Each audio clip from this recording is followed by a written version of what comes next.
प्रिय विद्यार्थियों, हम बात कर रहे थे भारतीय भौगोलिक चिंतन की, प्राचीन भारतीय भौगोलिक चिंतन, जिस पे हमने पिछले लेक्चर्स में भी चर्चा की।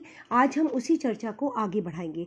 हमने अपनी पिछली चर्चाओं में ये देखा कि भारतीय चिंतकों ने जियोमॉर्फोलॉजिकल एस्पेक्ट पर प्रकाश डाला, उन्होंने जियोलॉजिकल एस्पेक्ट पर प्रकाश डाला, उन्होंने क्लाइमेटिक एस्पेक्ट पर प्रकाश डाला, उन्होंने खगोल शास्त्रीय पक्ष पर भी प्रकाश डाला। ये सारी जो एस्पेक्ट्स हैं, जिसको हम भूगोल के पक्ष कह सकते हैं, इन सभी पर उन्होंने कहीं ना कहीं अध्ययन किया, चिंतन किया और अपनी फाइंडिंग्स को विश्व के समक्ष रखा। और उन स्कॉलर्स ने अपने विचारों के द्वारा न सिर्फ तत्कालीन ज्ञान को समृद्ध किया, बल्कि आगे आने वाले अध्ययन और अनुसंधान के लिए भी एक सुदृढ़ पृष्ठभूमि प्रदान की। इसी बात पर हम आगे चलते हैं और हम देखते हैं कि उन्होंने ज्ञात विश्व के विस्तार को किस प्रकार से विश्व के समक्ष रखा। पुराणों में ये अध्ययन मिलते हैं कि ये वर्णन मिलते हैं कि उस समय ज्ञात विश्व किस प्रकार का था और उस ज्ञात विश्व की जियोमॉर्फोलॉजी कैसी थी, उस ज्ञात विश्व के स्थल रूप कैसे थे, उस ज्ञात विश्व का विस्तार कैसा था और उसका स्वरूप कैसा था। तो द्वीप की परिभाषा किस प्रकार से उस समय कुछ विचलनों के साथ व्याप्त थी, कुछ मत वैभिन्न के साथ व्याप्त थी, ये चर्चा हम पिछले लेक्चर में कर चुके हैं। आज हम अपनी बात को आगे बढ़ाएंगे और द्वीपों की क्या स्थिति थी, या द्वीप, या जिन्हें जैसा कि हम कह सकते हैं कि विश्व में जो स्थल भाग था वो किस प्रकार से विस्तृत था, किस स्वरूप में विस्तृत था, उसकी चर्चा हम आज करेंगे। The known world during the Puranic period was divided into 7 dvipas. The 7 dvipas have been described briefly in the following paras. Jambu द्वीपा, पहला जो द्वीप था, 7 द्वीपों की चर्चा की है पुराणों में, जिनमें पहला जो नाम है वो है जम्बू द्वीप। The name Jambu द्वीपा has been derived from the Jambu tree. In the जिसको हम जम्बोलना भी कहते हैं, in the opinion of some of the ancient Indian scholars it embraces the whole of the northern hemisphere lying to the north of salt sea. Jambu Dvipa is surrounded by the salt ocean and lies in the heart of the ocean, heart of the concentric sequence of the Dvipas. Thus, insular Dvipa is further divided into sub-regions called Varshas, realms. The dwelling seats of rishis, Navrita, that is Pamir region, is the central Varsha, and the Meru, that is Pamir, west of which is the Ketumala Varsha, and in the east lies the Bhadra Varsha. तो इन्होंने जो जम्बू द्वीप का वर्णन दिया, वो हम पाते हैं कि वर्तमान में जो यूरेशिया का हिस्सा है वो वस्तुतः जम्बू द्वीप के नाम से उस समय व्याख्यायित और वर्णित किया गया, और उसमें भी अलग अलग हिस्सों का इन्होंने जिक्र किया, जो कि हम पामीर की गांठ से निकलने वाले जो सारा जो पर्वतमाला है, जो पर्वत खंड है, उनका वर्णन हमें यहाँ पर जम्बू द्वीप के वर्णन के साथ मैच करता हुआ मिलता है। उसको हम वर्तमान परिप्रेक्ष्य में देखें तो हम पाते हैं कि पामीर रीजन का वर्णन वहाँ पर मिलता है। यहाँ पे मेरू को पामीर कहा गया। इसके अलावा जो पामीर की गांठ है उसका जिक्र भी यहाँ पर मिलता है। In general the Jambu Dvipa is comparatively lower on the south and north flanks and highly elevated in the middle. The Meru lying in the heart of the Jambu Dvipa is considered to be heaven in the Pamir. The Sita river flows to the east of Meru, that is Pamir North. This river resembles the Yarkand river, which is even today being referred to as Sito by the Chinese. The river Suamksu, that is Amudarya, flows west of the Pamirs, which is also called as Bakshu in Mongolia, Potsu in China, and Paksu in Tibet. This river debouches into the Sea of Aral.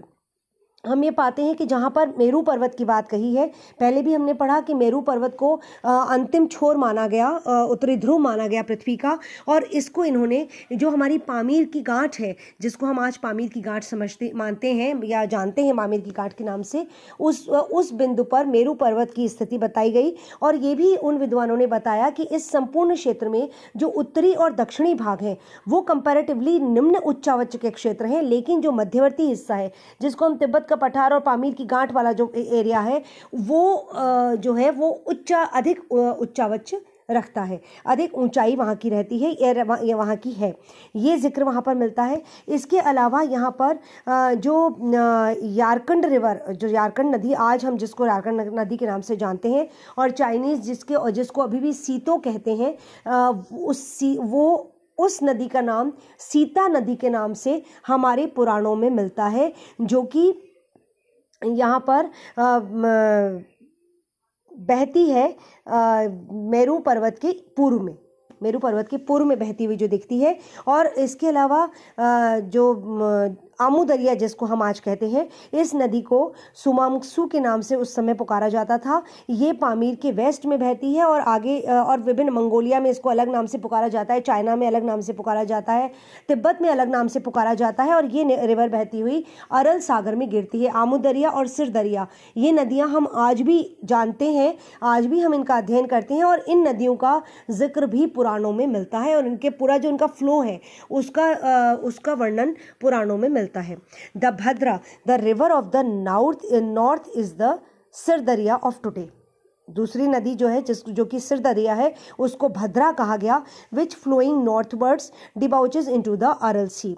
South of the Pamir is the Kishan Ganga. Pamir के दक्षिण में किशन गंगा की स्थिति मिलती है, flowing from the Gangabal lake and Harmukh glacier, जो हम आज भी देखते हैं कश्मीर में, श्रीनगर से 70 किलोमीटर उत्तर में जो गौमुख ग्लेशियर है, हरमुख ग्लेशियर है, वहाँ से किशन गंगा बहती हुई भी मिलती है। इसका जिक्र भी पुराणों में मिलता है। इसका मतलब ये कि जो हिमालयन जो माउंटेन रेंज का और जो पामीर की गांठ वाला ये जो पूरा एरिया है, जो मध्य एशिया का हिस्सा है, इस हिस्से का सारा जो स्थलाकृतिक स्वरूप है, इसका वर्णन पुराणों में मिलता है। उस समय के विद्वानों को इन नदियों की जानकारी थी, इन पर्वतीय क्षेत्रों की जानकारी भी थी।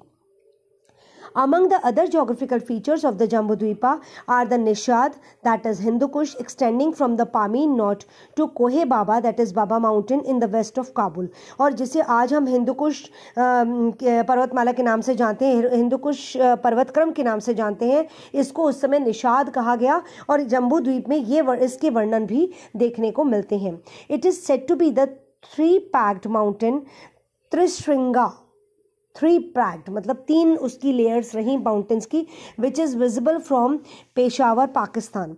The mountain Vaidurya Badakhshan lies to the west of Pamir knot. तो पामीर की गांठ के पश्चिम में जो पर्वत प्रक्रम मिलते हैं, उनका जिक्र भी जम्बू द्वीप में मिलता है, और पौराणिक जो लिटरेचर है उसमें ये देखने को मिलता है कि इस सारे जो ये फिजियोग्राफिक डिस्क्रिप्शन है जम्बू द्वीप का, ये वर्तमान जैसा ही उस समय भी किया गया, अर्थात ये इस सत्य के उस समय के चिंतक और स्कॉलर्स भी बहुत करीब थे। दूसरा जिस द्वीप का जिक्र मिलता है वो है कुश द्वीप। कुश द्वीप has derived it's name after Kush grass और Pau grass. The Dvipa stretches over Iran, Iraq and the fringing lands of the hot deserts, that is the southwest corner of the landmass round Meru, which is left out in the regional pattern of Jambu Dvipa. This is a land of grasses and characterized with seasonal droughts. It contains 7 major rivers and thousands of their branches that flow when God Indra pours down rain. In other words, these tributaries are seasonal in character. The mountains of Kushadvipa are covered with herbs, trees and creepers. Its mountains and rocks are full of minerals and precious stones. The presiding deity of this Dvipa is Agni, that is goddess of fire. अब हम कुश द्वीप की बात करते हैं। कुश द्वीप, कुश का मतलब होता है घास, उसी से इसका जो नाम है वो निकला है।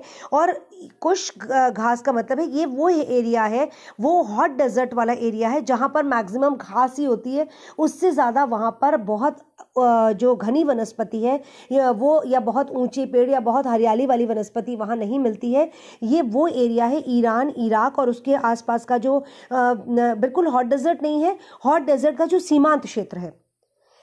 हॉट डेजर्ट का सीमांत क्षेत्र है, इसका मतलब वहाँ का क्लाइमेट बिल्कुल डेजर्ट वाला नहीं है, बिल्कुल शुष्क जलवायु नहीं है, लेकिन आर्द्र जलवायु भी नहीं है। आर्द्र और शुष्क जलवायु के बीच का जो अर्धशुष्क क्षेत्र है, जहाँ पर नेचुरल वेजिटेशन के रूप में घास की प्रचुरता है, ये उस क्षेत्र को कुश द्वीप कहा गया। ये आज भी ये क्षेत्र विद्यमान है। इसी क्षेत्र के बारे में कहा गया कि यहाँ पर जो है वो इंद्र की कृपा से वर्षा होती है। अधिकांशतः ये सूखा हिस्सा है, बहुत बार ये हिस्सा अकाल और सूखे का सामना करता है और भगवान इंद्र की कृपा से यहाँ पर वर्षा होती है। जैसा कि मैंने पहले बताया था आपको कि पुराने जो हमारे ग्रंथ हैं, हमारी जो मैथोलॉजी है, न सिर्फ हमारी, हम ग्रीक्स को देखें, चाहे इजिप्शियन सिविलाइजेशन को देखें, हम जिस भी मानव सभ्यता की ओर दृष्टिपात करें, जब हमें प्रकृति के रहस्यों की जानकारी नहीं थी तो हमने बहुत सारी प्राकृतिक शक्तियों को देवी देवता मान लिया था और उनकी पूजा की जाती थी। हमारा ऋग्वेद भी इसी प्रकार के वर्णनों से भरा हुआ है। तो जैसा कि हमने पहले जिक्र किया भी पिछले लेक्चर्स में कि हर प्राकृतिक शक्ति के को एक देवता का नाम दे दिया गया था। तो वर्षा के देवता इंद्र माने जाते हैं भारतीय चिंतन में, और इसीलिए ये कहा गया कि इस क्षेत्र में इंद्र की कृपा से वर्षा होती है। जब इंद्र वर्षा नहीं करते हैं, कृपा नहीं करते हैं, तो इस क्षेत्र को सूखे का सामना करना पड़ता है। इसके अलावा यहाँ पर 7 प्रमुख नदियों का जिक्र तो किया गया, लेकिन उनके लिए भी ये कहा गया कि ये नदियाँ इंद्र के कृपा से ही ये प्रवाहित हो पाती हैं।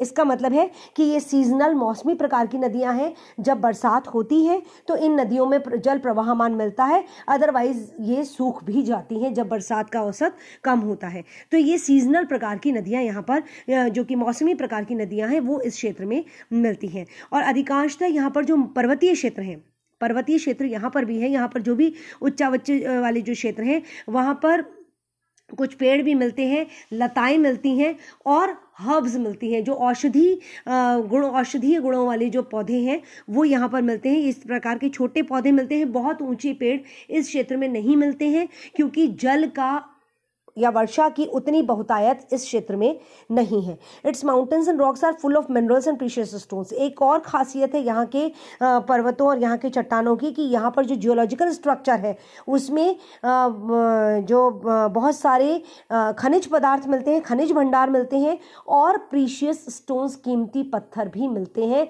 तो मिनरल्स की दृष्टि से ये क्षेत्र बहुत महत्वपूर्ण हो जाता है। और इस क्षेत्र के जो प्रमुख है या इस क्षेत्र के जो शासक हैं, या ये कहना चाहिए कि इस क्षेत्र की जो अधिष्ठाता हैं वो अग्निदेव है, जिनके संरक्षण में यह द्वीप निवास करता है या यह द्वीप फलता फूलता है, यह द्वीप स्थापित है। ये जिक्र इस प्रकार का कुश द्वीप का मिलता है। इसके आगे की बात, आगे द्वीपों की जो भी चर्चा है या और भारतीय चिंतन में जो भौगोलिक परिप्रेक्ष्य आए हैं, हम उनकी चर्चा अगले लेक्चर्स में करेंगे। आज इतना ही। Thank you.